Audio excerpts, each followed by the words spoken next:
Hello everyone.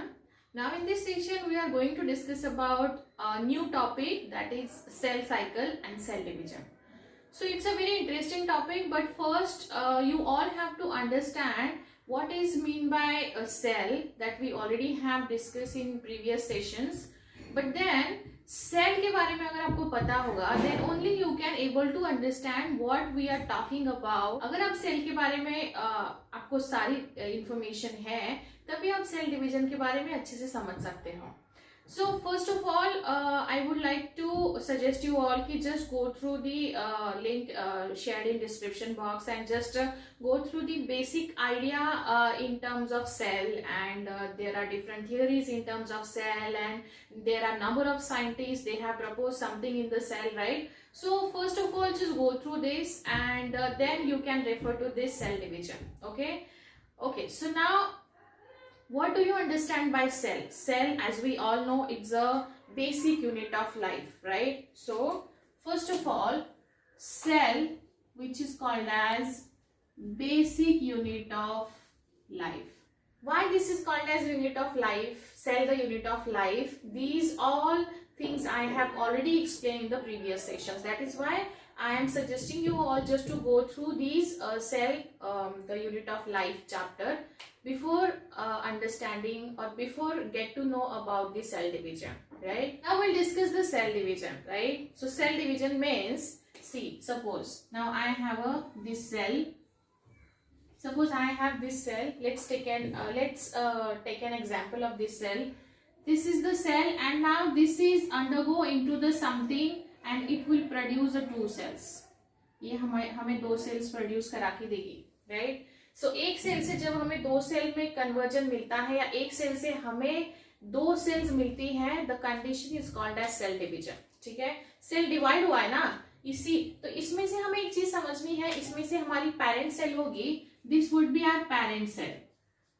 ये parent cell होगी, right? Because इससे 2 सेल का ओरिजिन हो रहा है. So but obvious this should be the parent one.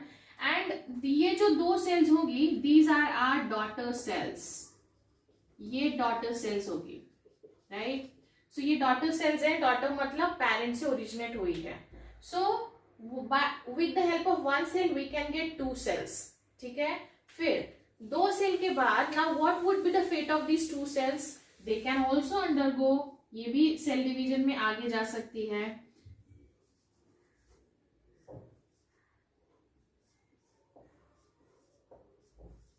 Right? So for these 4 cells, these 2 are the parent one. मतलब ये 2 के लिए ये parent है, ये 2 के लिए ये parent है, right? So ये दोनों के लिए ये 4 cells daughter cells हो जाएगी. Then after that it would be like this, again so on. So ये number बढ़ता जाएगा, right? So यहाँ एक सेल थी, then it would be a 4, then it would be a 8, then it would be a 8, then it would be a 16, then 32 and so on. So ये number बढ़ता जाएगा. You have understood this thing. Cell division ऐसे होता है, एक cell से 2 cell, 2 से again 4 sales होती है. Then answer to my question. My question is that कि ये सेल डिवीजन होता क्यों है बॉडी में, right? So first of all we have to understand ये क्यों होता है. Just answer to my question. Why in our body cell division is takes place? Because number of times in our body needs a cell division. वो क्यों होता है, एक example से पढ़ते हैं.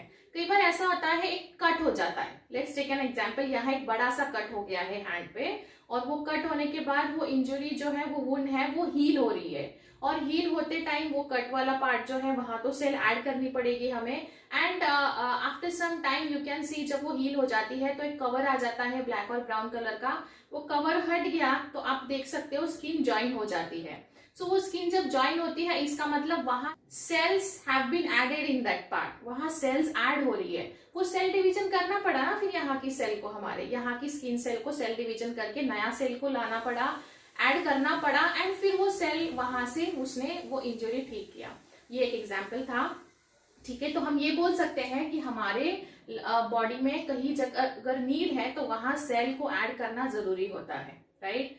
नेक्स्ट, अगर we also have a blood cells in our body, तो ब्लड सेल्स का भी एक लाइफ स्पैन होता है. जब ब्लड सेल्स जो है वो उनका लाइफ स्पैन खत्म कर देती है तो उनको डिवाइड होना पड़ता है. ये भी मैंने ब्लड कंपोजिशन 1 एंड 2 का लिंक शेयर किया है डिस्क्रिप्शन बॉक्स में, आप वहां जाके देख सकते हो what is the life span of RBC and what are the criterias for the division of RBC and rest of the stuff, ये मैं ऑलरेडी एक्सप्लेन कर चुकी हूँ। सो नाउ अब ब्लड सेल्स को हमारे बॉडी में डिवाइड होने की जरूरत है, स्किन सेल्स है, now there are intestinal cells, gut cells होती है, वो भी 24/7 काम करती है, तो वो भी शेड होती है, उनकी डेथ होती है। तो पॉइंट इज दैट कि जब भी हमारे बॉडी में किसी सेल का डेथ होता है तो उसको रिप्लेस करना पड़ता है नया सेल के साथ, एंड वो नया सेल कहाँ से आता है? With the help of cell division. समझ रहे हो आप? सो ये है, इसीलिए वाई सेल डिवीजन, बिकॉज बहुत बार most of the time body में वो सेल है वो एक लाइफ स्पैन के साथ आता है, और लाइफ स्पैन के साथ आता है तो उसकी डेथ होना तो मतलब डेथ होना तो नेचुरल है। तो जब उसकी डेथ होती है या एक्सीडेंटली उसको वो इन्फेक्शियस हो जाती है या उसको बॉडी समहाउ डिस्ट्रॉय कर देती है, so there are lots of criteria, we'll get to know about these criterias, हमारी बॉडी कैसे सेल के साथ बिहेव करती है। बट अभी के लिए बेसिक इन्फॉर्मेशन में याद रखिए, most of the time body में उसका लाइफ स्पैन खत्म हो जाता है और उसकी जगह पे नया सेल को रिप्लेस करने के लिए सेल डिवीजन किया जाता है। फिर ये सेल डिवीजन होता कैसे है, क्यों होता है, हमने पढ़ लिया। Now how the cell division is takes place. Cell division हमारे बॉडी में दो टाइप से होता है, माइटोसिस एंड मियोसिस। सो कैसे होता है, वी सी दैट, हम डिटेल में पढ़ने वाले हैं, but mitosis and meiosis, these are the two types of cell division जो कि हम पढ़ने वाले हैं इन डिटेल। वाई का आंसर हमने दे दिया, हाउ का दे दिया, then what all cells would be divide in our body. So कौन सी सेल्स डिवाइड होती है, मैंने अभी आपको बताया, there could be a skin cell हो सकती है, फिर उसके बाद ब्लड सेल्स हो सकती है, राइट, फिर इंटेस्टाइनल सेल्स हो सकती है, intestinal cells. So these are the different types of cells, वो हमारे बॉडी में डिवाइड होती है, बिकॉज पुरानी सेल जाती है, नई सेल रिप्लेस करी जाती है सेल डिवीजन से। Understood? Now we have to understand the ploidy of this cell. Ploidy समझना बहुत आपके लिए कंपलसरी है, बिकॉज प्लॉइडी अगर आप समझोगे तो आप, मैं जब यहाँ से आगे 2n एंड n का कॉन्सेप्ट यूज करूंगी तो आपके दिमाग में वो चीज फिट होनी चाहिए। So now what do you mean by ploidy of the cell? अभी याद करिए, suppose let's take an example, हमारे पास यहाँ दो सेल्स है, right, so these are the two cells, A cell है और बी सेल है। समझ में आ रहा है? बहुत बेसिक सा एग्जाम्पल है ये। लेट्स टेक एन एग्जाम्पल, ये जो सेल है इसके पास 2n कंपोजिशन है, this is a 2n composition, और ये सेल है it is only with the n। तो हमें तो पता ही नहीं है ये 2n और n क्या है, तो पहले ये समझ लेते हैं 2n एंड n क्या होता है। Like let's take an example, human being, we have a 46 chromosome, ठीक है, तो हमारे पास कितने क्रोमोसोम है, we have a total 46 chromosome. 46 से हम +1 ज्यादा नहीं कर सकते हैं, +1 नहीं कर सकते, -1 नहीं कर सकते। अगर +1 करेंगे तो 47 हो जाएगा, माइनस करेंगे तो 45 हो जाएगा। तो जब ऐसा होता है तो नाउ उस कंडीशन को हम सिंड्रोम्स बोलते हैं। ये भी हमने जेनेटिक्स में पढ़ा हुआ है, ये भी जेनेटिक्स का पूरा लिंक जो है प्लेलिस्ट, वहां जाके आप देख सकते हो। There are number of syndromes जो हमें एक क्रोमोसोम ज्यादा या कम होने से आकर होता है। सो 46 मतलब 46 होना चाहिए, उससे ज्यादा कम होने से हमारे बॉडी में बहुत सारे सिंड्रोम्स क्रिएट हो सकते हैं। सो 46 हमारा एक आइडियल क्रोमोसोम नंबर है, तो 46 मतलब 2n कंसिडर करना है आपको। 46 मतलब 2n कंसिडर करिए, इसका मतलब ये है the cell with complete set of chromosome, ठीक है। तो इसका मतलब क्या हो जाएगा, cell with complete set of chromosome. You can also say cell with full set of chromosome because 46 होना चाहिए, 46 ही है। Let's take another example, किसी जैसे P हो गया, गार्डन P, पाइसम सटाइवम, उसका क्रोमोसोम नंबर होता है 14। 14 मतलब वो 2n हो जाएगा, ठीक है। सो जो भी क्रोमोसोम नंबर होता है that means if the cell should have और cell has a complete set of chromosome, उसको हम 2n बोलते हैं। So this is 2n, right. Now अभी n वाला कॉन्सेप्ट समझना है तो हमें देखना पड़ेगा 2n और n में मतलब हाफ का डिफरेंस हो गया है। सो दिस मीन्स हम ये 46 का क्या करेंगे, 46 का we have to make it 23। 46 का हाफ क्या होता है, 23 होगा। जो क्रोमोसोम नंबर है उसका हाफ करिए, दैट वुड बी n हो जाएगा। सो हम यहाँ लिखेंगे, इसको हम लिख सकते हैं it's a half set of chromosome, लिख सकते हैं कि नहीं, half set of chromosome. So point is that कि जो क्रोमोसोम नंबर होता है, complete chromosome number for that organism और animal, that would be consider as a N.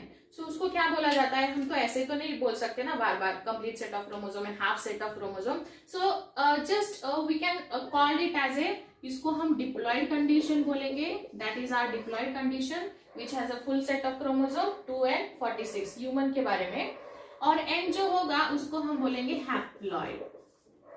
ठीक है, हैप्लॉयड बोलेंगे. डिप्लॉयड एंड हैप्लॉयड का कंडीशन बहुत अच्छे से याद कर लीजिए, बिकॉज माइटोसिस मियोसिस जब हम पढ़ेंगे तो मैं 2n और n हम बहुत बार पढ़ने वाले हैं.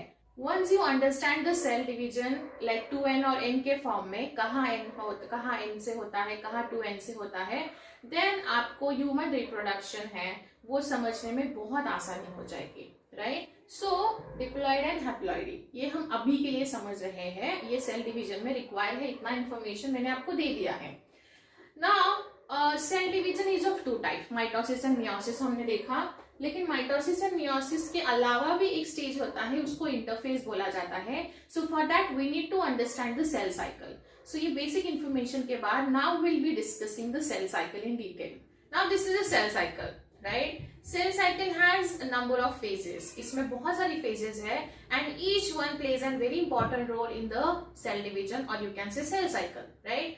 नाउ सी, यहाँ आप देख सकते हो, यहाँ एक सर्कल में कुछ लिखा हुआ है. राइट. सो ये है G1 जो कि फर्स्ट ग्रोथ फेज होगा, मतलब but obviously cell would enter from this point. यहाँ से सेल में एंट्री, सेल जो है वो सेल साइकिल में एंट्री करेगा. फिर उसके बाद इधर आएगा. See this is this kind of a flow. फिर वो यहाँ से यहाँ आएगा. तो ये साइक्लिकल फॉर्म में होना चाहिए. सेल डिवीजन जो सेल साइकिल जो है, cell cycle should be in the cyclical form में होना चाहिए. सो G1 मतलब फर्स्ट ग्रोथ फेज. राइट. यहाँ कौन कौन से इवेंट सेल के साथ होते हैं वो हम पढ़ेंगे. फिर उसके बाद S मतलब सिंथेसिस फेज. सिंथेसिस मतलब there has to be some sort of synthesis in S phase. क्या चीज का synthesis होता है, we'll see that.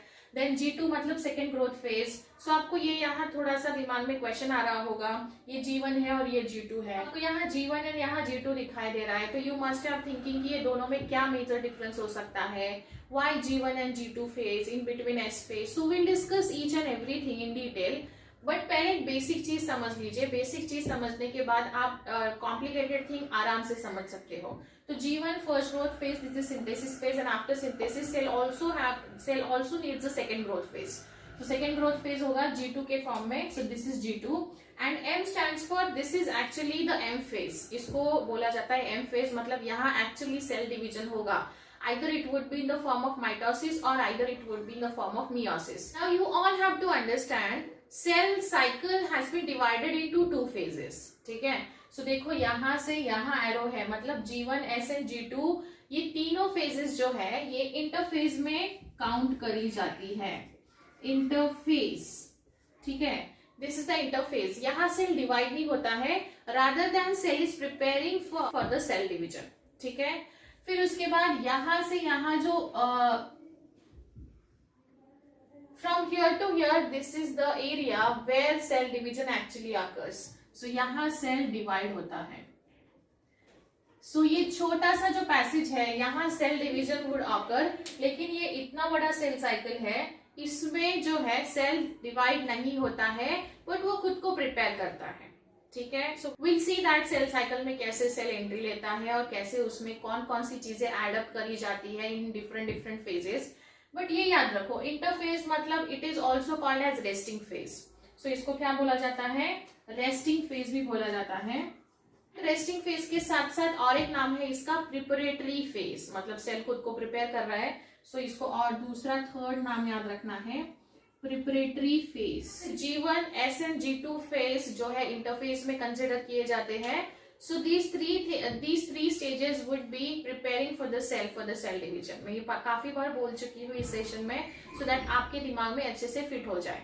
Now we'll see that what happened in G1 phase, S and G2. But यहाँ आपको और एक क्वेश्चन आ रहा होगा मेरे हिसाब से आपके दिमाग में, ये खाली जगह मैंने लेफ्ट करी है ये भी है, ये थोड़ा सा मिस्ट्री है, हम पढ़ते हैं। ये जो सेल साइकिल है इसको हम मतलब थोड़ा बेसिक लेवल से पढ़ेंगे तो आपको ये ज्यादा अच्छे से दिमाग में क्लिक होगा, बिकॉज बहुत सारे स्टूडेंट्स हैं उनको ये चैप्टर पसंद नहीं है, cell cycle and cell division. Repeat question अगर आपको सॉल्व करने हैं तो दिस रिक्वायर्स अंडरस्टैंडिंग, और अंडरस्टैंडिंग होने के बावजूद भी बहुत सारे ट्विस्टेड क्वेश्चंस होते हैं जो सॉल्व नहीं हो पाते हैं। तो इसीलिए हम इस चैप्टर के साथ बेसिक लेवल से कॉम्प्लेक्स लेवल तक डील करेंगे। So will go from simple to complex thing. तो इसलिए सबसे पहले this is the basic cell cycle.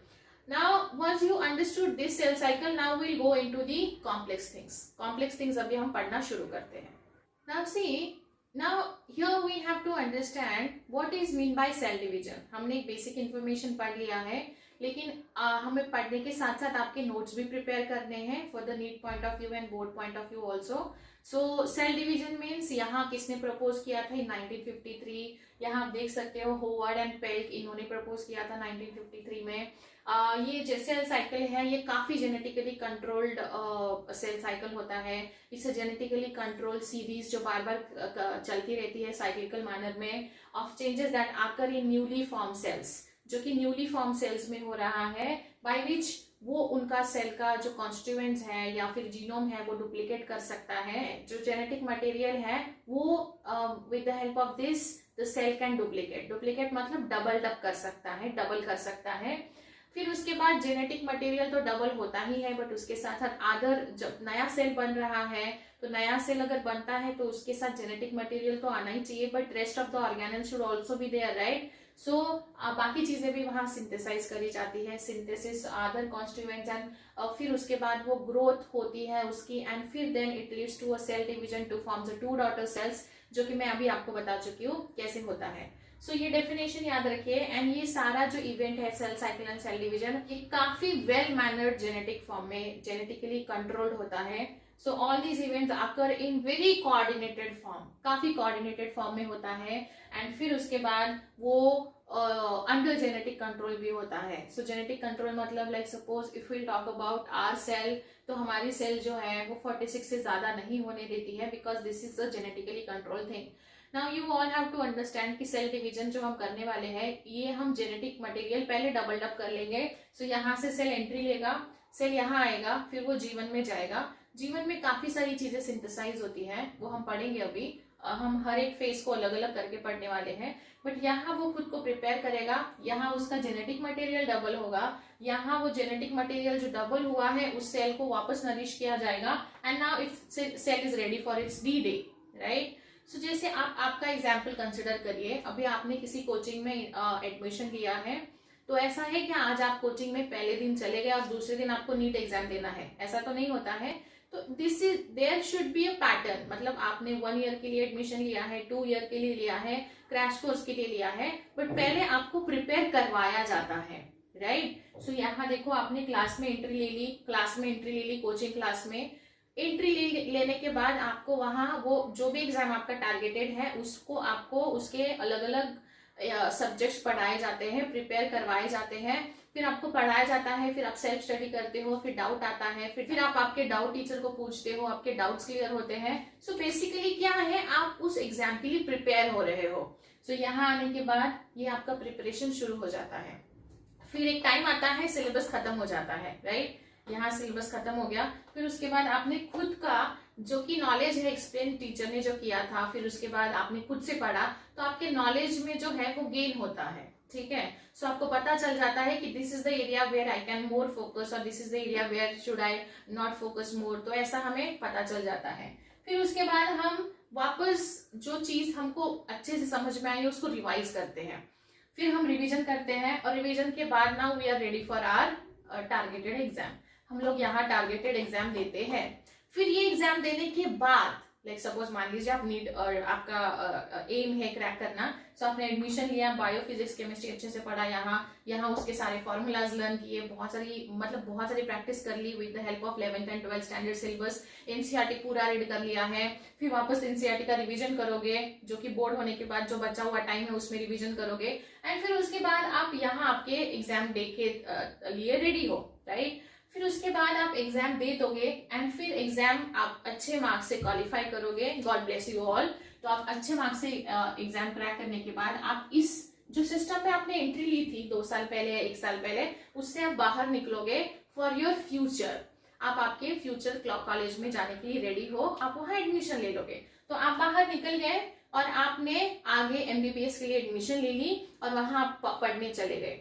या ऐसा है क्या नीट वापस पास करने के बाद आप वापस ये 11-12 का सिलेबस पढ़ने जाओगे किसी कोचिंग में? नहीं होता है। इसका मतलब ये है सेल यहाँ से एंट्री लेता है, खुद को प्रिपेयर करता है, सेल डिवाइड हो गया, यहाँ से बाहर निकल जाता है और उसका रिस्पेक्टिव फंक्शन परफॉर्म करता है, which is called as differentiation and maturation. कि आप भी एग्जाम पास करने के बाद आपका नेक्स्ट रोल परफॉर्म करोगे, which is the higher education, जो कि हायर एजुकेशन आप एडमिशन लेके वहां चले जाओगे। ये बहुत ही रियलिस्टिक एग्जाम्पल मैंने दिया है, तो आप याद रखिए। सो यस, ये सारी चीजें आपके नोटबुक में लिख लीजिए और जैसा अगर क्वेश्चन आता है एग्जाम में ये आप लिख सकते हो वहां, ठीक है। सो साइड बाय साइड हम डिस्कस भी करेंगे और आपको मैं रिटर्न मटेरियल भी दे रही हूँ लिख के, सो दैट आपके नोट्स भी एक हैंडफुल नोट्स बन जाए, ठीक है। तो first will discuss the interphase. Interphase, as I told you already, interphase has G1, S and G2 phase. So from here to here we have to consider this as an interphase or resting phase or preparatory phase. Interphase मतलब क्या है? It's a series of changes that takes place in the newly formed cells. You can say newly formed cells होते हैं and उसका nucleus में before it becomes capable for the cell division again. So ये cell जो है यहाँ से entry करती है, यहाँ से डबल डप होती है, यहाँ उसको प्रिपेयर किया जाता है, उसका जीनोम डबल होता है, G2 में जाती है और सेल डिवीजन करेगी। So basically you all have to understand G1, S and G2 phase plays a very important role in any cell life, so that cell can become a confident about itself. Cell अगर divide होने की capability रखता है या cell division करना चाहता है तभी वो जीवन में उसको एंट्री दिया जाएगा। So there are number of check points. Check points इसके वो चेक पॉइंट्स सेल को क्रॉस करने पड़ते हैं, वो क्राइटेरिया सेल को फुलफिल करना पड़ता है, तभी सेल आगे जा सकती है। सेल काफी क्वाइट मेटाबॉलिकली एक्टिव रहती है बिकॉज वो खुद को प्रिपेयर कर रही है। फिर उसके बाद है यहाँ रेप्लिकेशन होता है, जैसे मैंने आपको बताया यहाँ रेप्लिकेशन होगा, that is why it is called as synthesis phase. Replication मतलब डबल होना, तो replication of various you can say subcellular components like including chromosome, तो मैंने आपको बता ही दिया है, क्रोमोसोम नंबर डबल होता है, जीनोम डबल हो रहा है। फिर उसके बाद है सेल, यहाँ सेल के साइज में ग्रोथ होती है, cell becomes almost double, cell almost double हो जाती है। At the end of it cell is ready for its D day. D day मतलब वो इक्वल डिवीजन जो है, इक्वल डिवीजन करने के लिए रेडी है इनटू 2 इक्वल डॉटर सेल्स। सो यहाँ से एंट्री लेने के बाद उसके साथ यहाँ प्रिपेरेशन करवाया जाता है एंड फिर वो एम फेज में जाके सेल डिवाइड करती है। ये सब मैं बार बार इसलिए बता रही हूँ कि आपको एक दिमाग में एक चीज बहुत अच्छे से फिट हो जाए कि यहाँ से लेके यहाँ तक G1, S and G2 phase cell division नहीं होता है।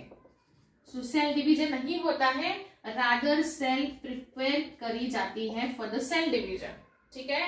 और यहाँ सेल डिवीजन किया जाता है। Cell division would takes place in the M phase, which is can be either of it, mitosis हो सकता है या मियोसिस हो सकता है। Now here we'll discuss G1 phase in detail. We have already discussed G1 is the first phase of the cell cycle where cell has to enter from the G1 phase. So G1 technically it's the longest phase. Growth 1 phase is the longest phase from the cell cycle. So it's the longest phase. Remember this thing. बहुत point to point याद रखना है आपको, और जो important है exam point of view से वही चीजें याद रखो। So it's a longest phase and when cell is entering from this G1 phase, you all have to remember the cell should be active होनी चाहिए and it should be metabolically active and उसके पास क्या होना चाहिए, उसकी growth जो है वो continuously होनी चाहिए। मतलब वही जो सेल विलिंगली डिवाइड होना चाहती है उसमें वो सपोर्ट होना चाहिए सेल डिवीजन का। फिर उसके बाद है RNA and protein would be synthesize in that case. तो आपको यहाँ याद रखना है RNA and protein would be synthesize in G1 because cell नहीं आ रही है वहां, तो सेल को आरएनए एंड प्रोटीन के साथ नरिश किया जाएगा या फिर सिंथेसाइज किया जाएगा। सो यहाँ देख सकते हो आप, this the first growth phase और यहाँ सेल एंट्री करेगा और वो यहाँ आएगा। Cell has a 3 options when it is contacting with G1 phase, right. So आपको देखना है ये 3 ऑप्शन जो है वो थोड़े से नोटबुक में अच्छे से लिख के रखिए। So G1 what all options the cell should has, वो हमें पढ़ना पड़ेगा।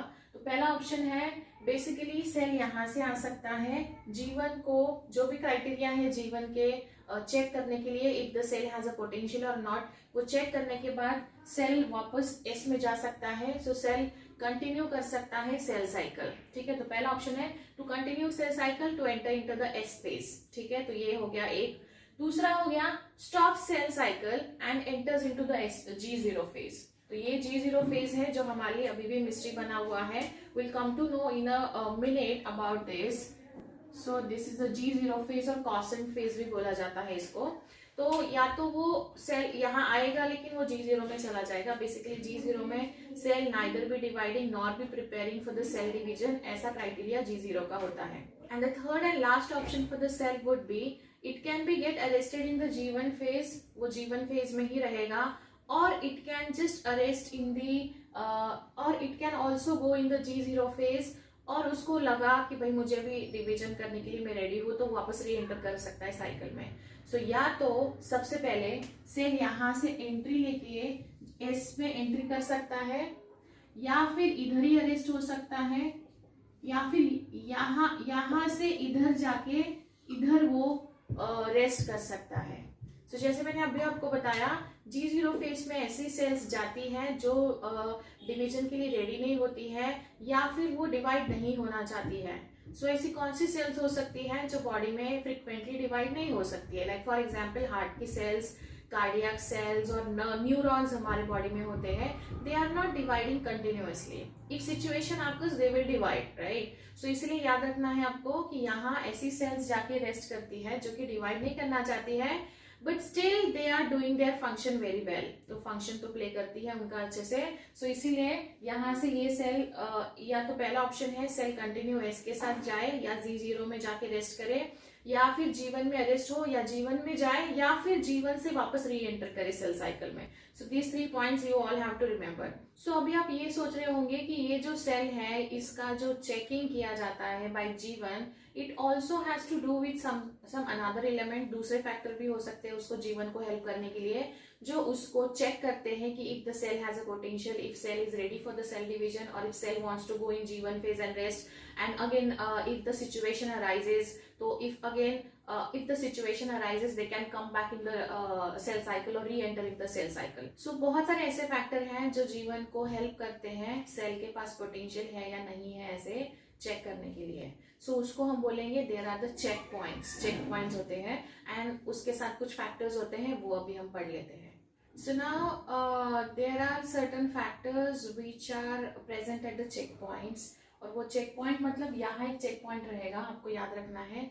जैसे हम कहीं एंट्री करते हैं तो हमें बहुत सारे सवाल पूछे जाते हैं because of certain security reasons. अगर आप कहीं जाते हो तो आपको कुछ सवालों के जैसे चेक पॉइंट्स होते हैं अलग अलग, जैसे सोसाइटीज में एंट्री लेने के लिए आपको वॉचमैन के साथ पहले कुछ क्वेश्चन आंसर्स करने पड़ते हैं, फिर हम उस सोसाइटी में एंट्री कर सकते हैं। तो देयर आर सर्टन थिंग्स जो कि हम सिक्योरिटी पर्पस के लिए करते हैं। तो there are certain check points which available at the certain points in cell cycle. If the cell has a ability or if the cell has a potential to fulfill the checkpoint वाले criteria, then वो वहाँ से वो fulfill करके आगे जा सकता है।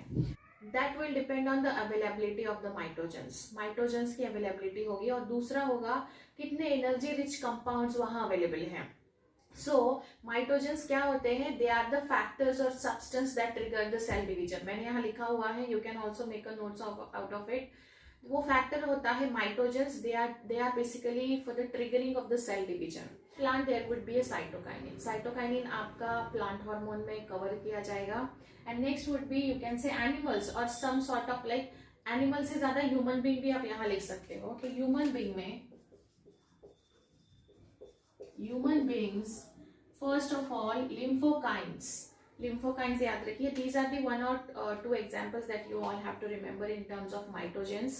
so lymphokynes है, फिर EGF है epidermal growth factor, फिर उसके बाद है PDGF platelet derived growth factor. so these are the things जो कि mitogen होते हैं, they will trigger the cell division. next would be you can say storage of rich compound. ये दोनों चीजें चेक पॉइंट पे अवेलेबल होती है, और ये दोनों फैक्टर्स हैं, they will check the cell का potential। ठीक है, वो सेल साइकिल में एंट्री करने के लिए कैपेबल है या नहीं है।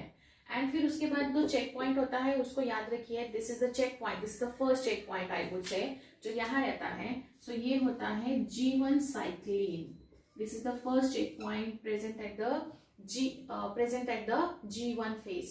So this is the G1 cyclin. You can also write it like C and the base G1, ऐसा भी लिख सकते हो आप. तो ये है पहला चेक पॉइंट. अभी इसका इंपॉर्टेंस क्या है? Could be the benefit of this check point. Check point जो है G1 साइक्लिन, ये G1 साइक्लिन से सेल को S फेज में ट्रांजिशन करवाता है या एंट्री करवाता है. सो आपको यहाँ याद रखना पड़ेगा, कोई भी सेल ने अगर G1 cyclin check point cross कर लिया तो वो विदाउट एनी डिस्टर्बेंस आराम से सेल साइकिल में डिवाइड होके बाहर जाएगी.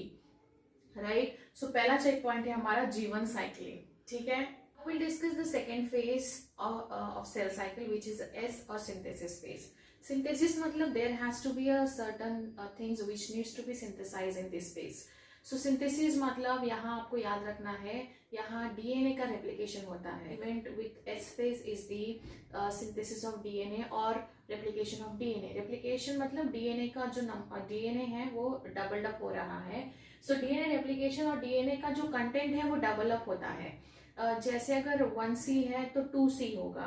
Right. In case of haploid cells मैंने अभी आपको समझाया है haploid and diploid. If the C stands for chromosome, one chromosome दो सेल में कन्वर्ट होगी तो डेफिनेटली वन क्रोमोसोम का नंबर 2 क्रोमोसोम्स में कन्वर्ट होगा.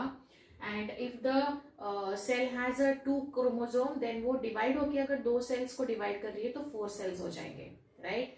सो for diploid cells no increase in chromosome number. Like see अगर 46 किसी एनिमल का क्रोमोसोम नंबर है जैसे हमारा है तो नंबर सेम रह रहा है, लेकिन सेल जैसे ही डिवाइड हो रही है वो पर्टिकुलर सेल के लिए वो नंबर इज गेटिंग डिवाइडेड और number is getting doubled up.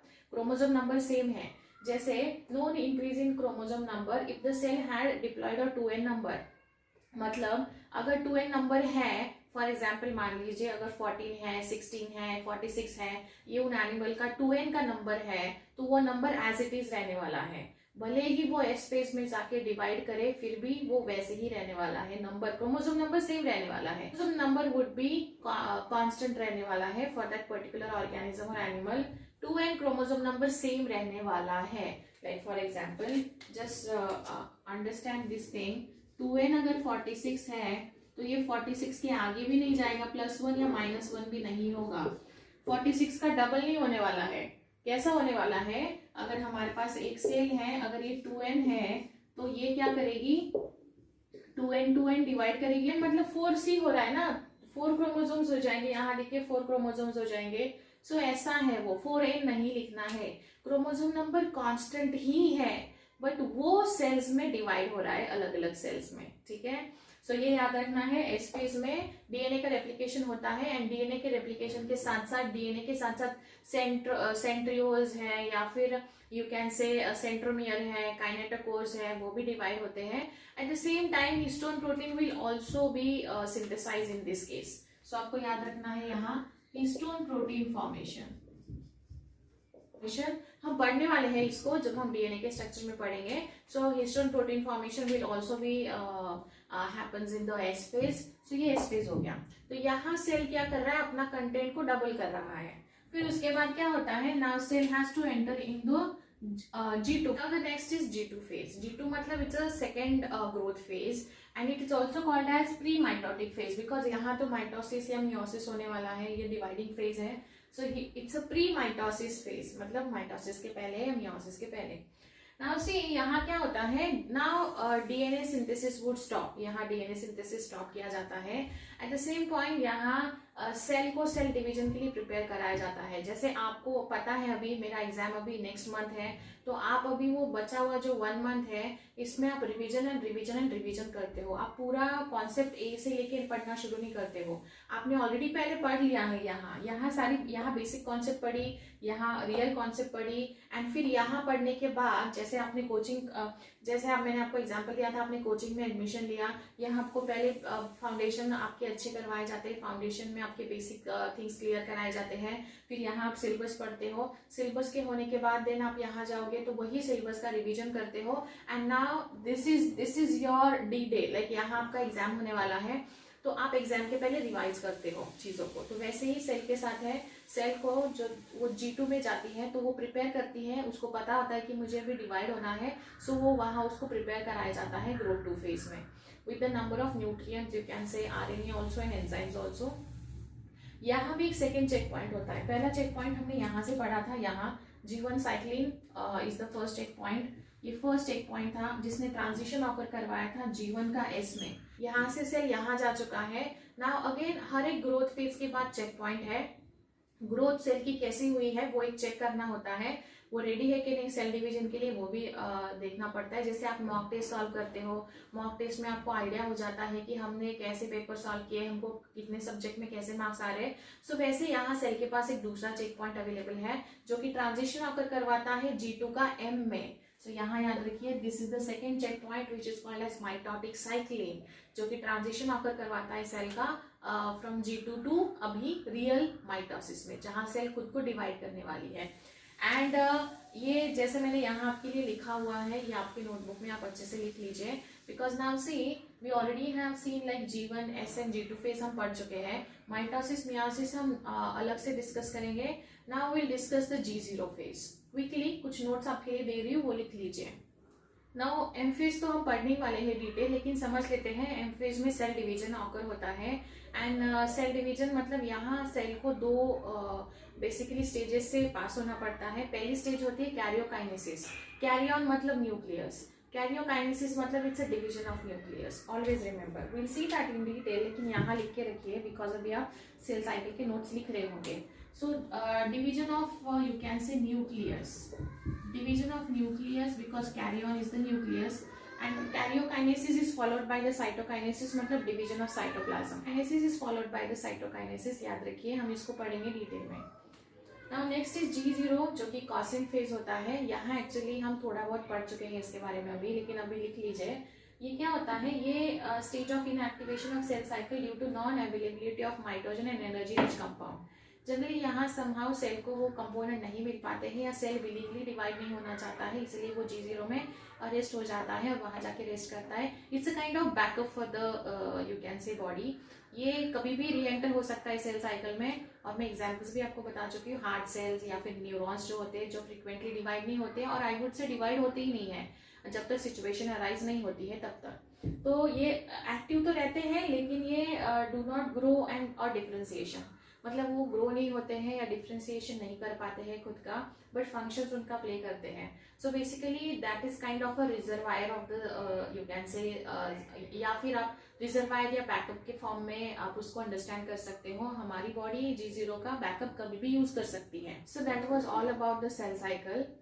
Cell cycle के बारे में हम डिटेल में पढ़ चुके हैं, इसकी अच्छे से नोट्स बनाइए। Now in next session will discuss the mitosis, and उसमें कौन से प्रोटीन्स इन्वॉल्व होते हैं वो भी हम पढ़ेंगे। And yes, if any doubt you can let me know.